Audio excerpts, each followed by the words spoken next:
अस्सलाम वालेकुम, welcome my YouTube channel. तो कैसे हैं आप लोग? तो सबसे पहले मैं आप लोगों को कहूँगी थैंक यू सो मच इतनी दुआओं के लिए, इतनी विशेस के लिए। इंस्टाग्राम ले लो, मेरा यूट्यूब चैनल ले लो, दोनों तरफ से मुझे भरपूर, इंस्टाग्राम में ज़्यादा मुझे बहुत ज़्यादा मुझे विशेस वगैरह आई हैं। Thank you so much my Instagram family and YouTube channel both. और मैंने कहा ये वीडियो मैं बनाऊं क्योंकि सूर्य बकरा वाली जो मेरी वीडियो थी उसमें काफ़ी सारे क्यूरीज थी मेरे पास। एक दो क्यूरीज में इसमें ऐड करूंगी। सबसे पहले तो लोगों ने कहा कि क्या था, क्या हुआ, आपने बताया नहीं। तो ये जो मैंने उसके बाद जो व्लॉग डाले ना उम्रा का, तो वो ये था। मतलब जब मैंने सूर्य बकरा पढ़ना स्टार्ट करी, विश तो मेरी थी कि अल्लाह ताला, अब टॉपिक पर आऊँगी कि मेरा कैसा उम्रा का क्या क्या आपको चीज़ें करनी चाहिए, क्या क्या चीज़ें नहीं करनी चाहिए, वो मैं आपको बताऊंगी। बड़ी इंपॉर्टेंट वीडियो है ये। जो लोग उम्रा पे जाने वाले हैं या जा रहे हैं या सोच रहे हैं, ये वीडियो उनके लिए बड़ी हेल्पफुल होने वाली है। मैं थोड़ा सा बता दूं कि सूर्य बकरा वाली वीडियो पे सबने ज़्यादा कमेंट करें। अभी तक मुझे आ रहे हैं कि नेक्स्ट वीडियो डालें, और ये उन्होंने शायद देखा नहीं कि मेरा व्लॉग्स उम्रा वाले, इस पर मैं थोड़ी सी बात कर लूँ। अगस्त में मैंने पढ़ना शुरू की थी सूर्य बकरा, और विश तो थी, दिल में था कि अल्लाह ताला के घर जाना है। लेकिन वो जैसे जैसे सूरह बकरा पढ़ती गई ना, तो अल्लाह ताला से कनेक्शन, अल्लाह ताला से मोहब्बत इतनी ज़्यादा होती गई, करीब होती गई। तो वो शिद्दत, कहते हैं ना दुआओं में शिद्दत, कि बस अल्लाह ताला मुझे एक बार अपने घर में हाथ लगवा दें आप। तो ये दुआ मेरी होने लग गई। चलते फिरते बैठते उठते तो मैं ये दुआएं मांगने शुरू कर दी थी अल्लाह ताला से। तो अल्लाह ताला ने, अगस्त में मैंने पढ़ना शुरू करी, सितंबर में अल्हम्दुलिल्लाह मेरे पासपोर्ट वगैरह बनने चले गए हैं, पासपोर्ट आ गए, और माशाल्लाह से अल्हम्दुलिल्लाह 22 अक्टूबर को हम लोग उम्रा के लिए निकल गए। खैर अब आते हैं हम टॉपिक के ऊपर कि मेरा एक्सपीरियंस कैसे रहा उम्रे का। तो दो तीन चीज़ें मैं आपको से शेयर करूँगी। इस चीज़ का ख्याल रखिएगा कि आप लोगों ने उम्रा के लिए ये चीज़ें करनी है। मैंने लिख ली थी ताकि मुझे याद रहे, बताती ना किसी से मुझे शेयर करी, लेकिन मुझे ऐसा लगता है कि मैं ये शेयर करूँ अपनी ऑडियंस तक, ताकि उनको ये पता कि ये बहुत ज़रूरी है। सबसे पहले जब एयरप्लेन में बैठते हैं ना हम लोग, तो वो जो पिलो प्लीज़ ज़रूर लेके जाइएगा। इतनी गर्दन मेरी अकड़ गई थी बच्चों की मेरी, तो मुझे किसी ने नहीं बताया कि पिलो इम्पॉर्टेंट होता है, क्योंकि काफ़ी लोग लिए हुए थे, चाहे उनको भी वही वाला इशू होगा। मेरा ये सारा पेन हुआ था, और जिसकी वजह से मुझे फिर टैबलेट्स वगैरह लेनी पड़ी, बच्चों को भी लेनी पड़ी। तो ये मैं कहूँगी कि वो जो पिलो होता है ना, आप वो ज़रूर ले लो, ठीक है? ये बड़ा इंपॉर्टेंट है। दूसरा, आप शिरिंग रोल होता है ना, मैं लगा दूंगी यहाँ पर शिरिंग रोल, जैसे हम लोगों ने अपने सूटकेस वगैरह में की थी, वो आप खुद लेके जाओ, क्योंकि आपको वहाँ पर भी ज़रूरत पड़ती है। आते जब आप आ रहे होते हो और यहाँ से जब जा रहे होते हो तो आपको भी ज़रूरत पड़ती है। हमने वहाँ पर करवाया था, तो ज़ाहिर है पैसे चार्ज किए, तो उन्होंने जो अच्छा वाला करने के लिए उनको 300-400 रुपये देने पड़ेंगे। और अगर आप नॉर्मल, एक सूटकेस के बता रही हूँ, नॉर्मल कराओगे यानी सिर्फ 1-2 रैप कर देंगे, जब आप कहीं उतरोगे तो वो हट भी चुका है, रैप होता है। तो इसलिए मैं कहूँगी कि अपना Tshering role and scotch tape वो लेके चलो, ताकि आपके सूटकेस, क्योंकि वो इस तरह फेंक रहे होते हैं ना, तो आपका सूटकेस ख़राब नहीं होगा और आपको पता होगा कि आपका यही सूटकेस है, शिरिंग रोल पे करके। और दूसरा, अगर हम जैसे 5 लोग गए थे, तो हम लोगों ने सब बैग में, मेरी बहन ने ये किया था क्योंकि वो पापा के साथ पहले जा चुकी थी, तो पापा ने ये किया था, तो वो बहन को याद था, बहन ने मुझे सिखाया। अब मैं आगे जाके इंशाल्लाह जब कभी मैं जाऊंगी अपने फैमिली को लेकर पूरी, तो मैं भी ये चीज़ करूंगी कि सब जितने भी हमारे सूटकेस ना, जैसे हम 5 लोग, तो 5 सूटकेस तो थे ही, तो सबके उसमें ना हम लोगों ने रिबन बांधनी थी एक ही कलर की। आप कोई भी दुपट्टा काट लो या कोई एक कपड़ा ले लो जो यूनिक कलर हो, तो हम लोगों ने मैरून रेडिश लिया था। आप कोई भी यूनिक, ब्लैक नहीं, ब्लैक तो हर कोई लगाए हुए थे, काफ़ी सारे लोगों ने सूटकेस पे ये किया हुआ था। तो आप लोगों ने भी ये करना कि हर सूटकेस पे रिबन वो बना लो। तो हम सब ने रेड, तो हम ऐसे पहचानते थे कि ये हमारा सूटकेस जा रहा है हमारे एक ग्रुप का, यानी हम जो 5 लोग थे। तो ये चीज़ मैंने कहा आप लोगों से शेयर। और दूसरा, आप लोगों ने वो बैग ज़रूर लेना है। एक होता है शोल्डर बैग, मतलब शोल्डर बैग, एक होता है इस तरह एक साइड पे वाला बैग जो पर्स टाइप होता है, आपने वो नहीं लेके जाना पर्स वाला, क्योंकि आपने इतना तवाफ आपने करना होता है ना, तो हमारे ये चीज़ दर्द शुरू हो जाती है। शोल्डर बैग होता है तो बैलेंस हो जाता है, तो हमें उतनी तकलीफ नहीं होती। जितना हम एक साइड पे लटका के रखेंगे ना, तो हमें ज़्यादा तकलीफ होगी। तो आपने जो बैकपैक, स्कूल बैग होता है ना बच्चों का, वो ज़रूर लेके जाना है, ताकि आप इसमें पानी की बोतल और अपनी चप्पल, शूज़ जो भी आप हो, तो आपने वो रखना है। तो आपको टेंशन नहीं होती ना जब आप बाहर निकलते हो ना, क्योंकि जिस रास्ते से आप एंटर करते हो उस रास्ते से आप बाहर नहीं निकलते हो, तो आपको ये टेंशन नहीं होगी कि हमने चप्पल लेने के लिए उसी रास्ते से जाना पड़ेगा। तो आपको ये टेंशन नहीं होगी।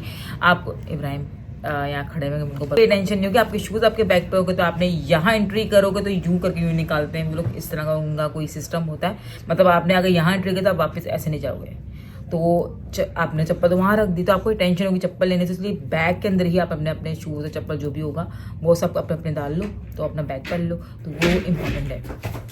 अपनी जान नमाज, अब आपकी मर्जी, जान नमाज आप वहाँ ले लो, जान नमाज आप यहाँ से ले लो।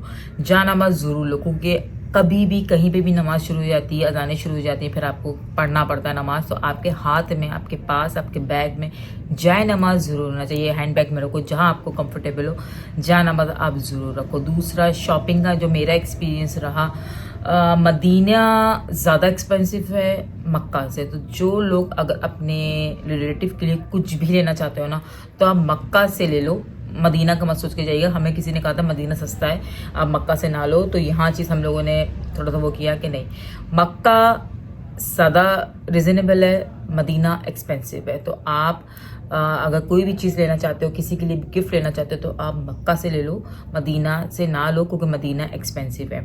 इसी तरह खाने पीने में भी मदीना आपको एक्सपेंसिव लगेगा अकॉर्डिंग टू मक्का। मक्का में रिजनेबल चीज़ें थी, जैसे अगर मक्का में 3 से 4 रियाल की जो चीज़ है तो वहाँ आपको 5 रियाल की मिलेगी, 6 रियाल की मिलेगी। ये चीज़ हमने डिफरेंस देखा था वहाँ पर, तो मैंने कहा आप लोग से शेयर करूँ। दूसरा, बिन दाऊद, मैं आपको ये बताऊंगी, बिन दाऊद है क्लॉक टावर के अंदर। अगर आप अपने गूगल में भी सर्च करोगे तो आपको मैप के थ्रू आप वहाँ पहुँच जाओगे आसानी से, ईजिली। मतलब हम जिस रास्ते, क्योंकि दायरे क्लॉक टावर के बहुत सारे दरवाजे हैं वहाँ पर, तो हम जिस दरवाजे जाते थे ना, तो एस्केलेटर से ऊपर जाते ही बिन दाऊद है, जिस एंट्री हम करते थे दरवाज़ा, वो ही नहीं पता वो पहला है पिछला है कौन सा है, वहाँ तो मुझे नहीं पता, लेकिन वहाँ का जो बिन दाऊद है ना, वो लायक का इम्तियाज़। ठीक है जी, तो हम लोगों ने तीसरे चौथे दिन जाके ये पता चला था कि जो नॉर्मल शॉप्स में जूस, दूध और लस्सी वगैरह के प्राइस है, वहाँ उससे थोड़ा सा कम, क्योंकि वो शायद होलसेल मार्केट थी। दूसरा, वहाँ की चॉकलेट, बहुत ही मज़ेदार चॉकलेट जो बच्चों ने खा ली। मैंने जो लोगों को तबरुक बांटा, उसमें जो चॉकलेट थी ना, वो मैंने बिन दाऊद से ली थी। बहुत यमीएस्ट चॉकलेट, जो वहाँ के नॉर्मल शॉप की चॉकलेट्स आपको लगेगा कि वो सस्ती हैं, वो आपको बना के देंगे। आपकी मर्ज़ी, आप मिक्स बना लो, आपकी मर्ज़ी अलग अलग ले लो। मैंने अलग अलग करके ली थी, लेकिन वो क्वालिटी से ज़्यादा अच्छी क्वालिटी आपको बिन दाऊद से मिलेगी, तो आप बिन दाऊद से लो। जूस मैं वहाँ से लेकर आई थी 2 फ्रेश टाइप के जूस थे, और बाकी उसका जो टेस्ट था ना, ग्रेप्स का और अनार का लाई थी। मेरे हस्बैंड को बहुत पसंद है, वगैरह और लेकर आती। बट मेरे पास 2 सूटकेस है, जिसमें मैंने एक सूटकेस में अपना सारा सामान कर दिया था, जो हम अबाया शबाया लेके गए थे, जो मैले वेले कपड़े थे, और एक सूटकेस में मैंने खजूरें और जो भी गिफ्ट वगैरह लिए थे, तो वो मैंने उसमें रख लिए थे। तो मेरे पास सिर्फ 2 सूटकेस थे। मैं तीसरा सूटकेस मुझे लेना चाहिए था तो मैंने नहीं लिया, मुझे नहीं पता था कि इतना पसंद आएगा। खैर बहुत अच्छे जूसेस थे, बहुत, मैं जूसेस लेकर आई थी वहाँ से, चॉकलेट्स लेकर आई थी, वो बहुत पसंद आए। खजूरें मैं आपको बताऊँगी, खजूरें आपने मदीना से लेनी, मक्का से खजूरें नहीं लेनी। मक्का में खजूरें एक्सपेंसिव थी, यानी अजवा हमने मक्का में देखी थी, अच्छा वो नहीं ली, हम लोग गए थे क्योंकि हमें किसी ने कहा था कि नहीं मदीना में ही से लेना, तो वो चीज़ें याद थी। तो गिफ्ट्स वगैरह लेना है मक्का जाएं, खजूरें वगैरह लेना है तो मदीना, जायनमाज लेनी है तो मदीना, क्योंकि जायनमाज जो मदीना की थी ना, वो बहुत डिफरेंट, बहुत अच्छी क्वालिटी, बहुत ही यूनिक, मतलब बहुत ही मज़ेदार दिखने से लग रही थी कि बस ये जायनमाज़ होनी चाहिए। तो 150, 140, 120, 100 रियाल की आउटस्टैंडिंग जायनमाज़ थी, और जूरे थी ना वो 58 हाफ अजवा रियाल मिल रही थी। और वहाँ पे हम लोगों को 25 उन्होंने बोले थे, लेकिन डिस्काउंट हमें कर दिया था। आप बार्गेनिंग में अच्छे तो आप करवा सकते हो बार्गेनिंग, तो हमें 20 रियाल की उसने अजवा दी थी, और 20, 25, 40 वाली वो थी, थोड़ी सी बड़ी थी, मजगूल आई थिंक, मुझे नाम भूल जाती है। खैर एनी हाउ, वो बड़ी वाली थी, वो मुझे 40 रियाल की बड़ी थी। ये मैं आपको बता दूँ, जो लोग वहाँ जा रहे हैं मदीना में खजूरें लेने, तो मैंने जहाँ से ली थी, मैंने बहुत सर्च किया था, चलते फिरते हर जगह पे मैंने रेट भी लिए थे, चखे भी थे। तो जो वहाँ की जो सबसे बेस्ट शॉप बता रही हूँ, वहीं से लो आप। 305 गेट नंबर होगा, बिल्कुल ही वो होगा ना रियाजुल जन्ना, उसके सामने जो 305 गेट नंबर होगा, वो सामने ही शॉप है। यानी ये म्यूज़ियम बना होगा, म्यूज़ियम के बाद वाली पहली शॉप जो होगी ना, जो लोग वहाँ जा रहे हैं उनको ये बात पता होगी, और जो जाने वाले हैं उनके लिए बता रही हूँ, ये बात मेरे दिमाग में रखिएगा। सबसे अच्छी खजूरें, सबसे अच्छे वहाँ की मैंने इंजीर ली, वहाँ पर मैंने नट्स लिए, नट्स की क्वालिटी आउटस्टैंडिंग, इंजीर का टेस्ट आउटस्टैंडिंग। यहाँ पर जो इंजीर मिलती है ना हमारे पाकिस्तान में, वो ड्राई होती, चबाते जाओ, वहाँ ऐसा नहीं था, वो ऐसी नहीं है, बहुत नरम, बहुत सॉफ्ट, बहुत फ्रेश, और नट्स भी बहुत अच्छे क्वालिटी वाइज। मतलब मियाँ बोले क्या चीज़ लेकर आई, तो मज़ा आ गया मुझे, क्योंकि मैंने आपको जिन्होंने मेरे ब्लॉग्स देखे तो मैंने अपनी शॉपिंग नहीं की, मैंने सिर्फ खाने पीने की चीज़ें ली थी। मुझे ऐसा लगा था कि ये चीज़ें पाकिस्तान में नहीं मिलती है इस तरह की प्योर। मैंने प्योर शहद लिया, मैंने इंजीर ली, मैंने नट्स लिए, मैंने खजूरें ली। यहाँ पर मुझे लगता है कि ये चीज़ें वहाँ ज़्यादा अच्छी होंगी, मतलब प्योर होंगी, तो मैंने इसलिए इनमें इन्वेस्टमेंट की थी। बहुत अच्छी लगी थी। मियाँ जी को कहते और ज़्यादा लेके आना चाहिए था, तो मुझे अब इंशाल्लाह अल्लाह ने चाहा बार बार जाऊँ। तो मैंने कहा आप लोगों से शेयर करूँ, किसी ने मुझे कहा था कि अपने एक्सपीरियंस शेयर करूँ ये सारी चीज़ें। तो मैंने आपको जैसे बताया है कि खजूर का बिंदौत से आप चीज़ें लो, बिंदौत अच्छा है वहाँ का, मक्का का।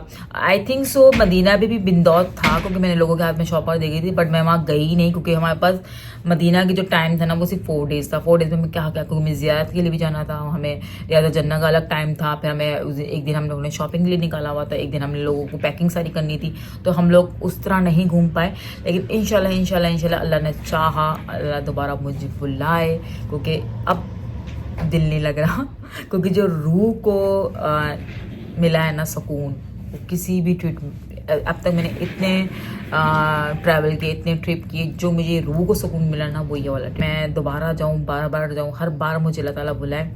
तो बस जो रूह को सुकून, यकीन करें ना, वो सुकून किसी भी चीज़ में नहीं, जो चीज़ वहाँ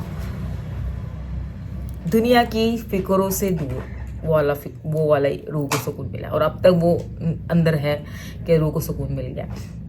और दूसरा एक मोस्ट इम्पॉर्टेंट बात कि जब आप मदीना के लिए निकल लो या मक्का के लिए निकल लो, मदीना में तो अंदर वॉशरूम है, लेकिन मक्का में आपको अंदर वॉशरूम नहीं मिलेंगे, तो आपने एक ही बार वजू कर लेना। चाहे आपके साथ बच्चे जा रहे हैं, चाहे आपके साथ उनके माइंड बना लें, आप लोगों ने एक ही बार वॉशरूम बाहर बना होता है, बिल्कुल। मक्का बहुत बड़ा है, तो बाहर निकलने में भी आपको इतना आसानी से आप बाहर नहीं निकल सकते हो, तो इसलिए आपका, क्योंकि जब आप तवाफ़ करने जाते हो तो आपको अच्छा खासा घंटे लग जाते हैं वहाँ पर तवाफ़ करने में, सही करने में, और रश बहुत था जब हम लोग गए थे, तो इसलिए वॉशरूम वाला ख्याल आप रखिएगा, क्योंकि अंदर नहीं बने हुए, आपको बाहर मिलेगा। हाँ, अंदर वज़ू खाना आपको सिर्फ ग्राउंड में मिलेगा मताफ की तरफ, और कहीं ऊपर नीचे आपने नहीं मिलेगा आपको। तो मैंने कहा आप लोगों से शेयर करूँ ये वाली सारी चीज़ें।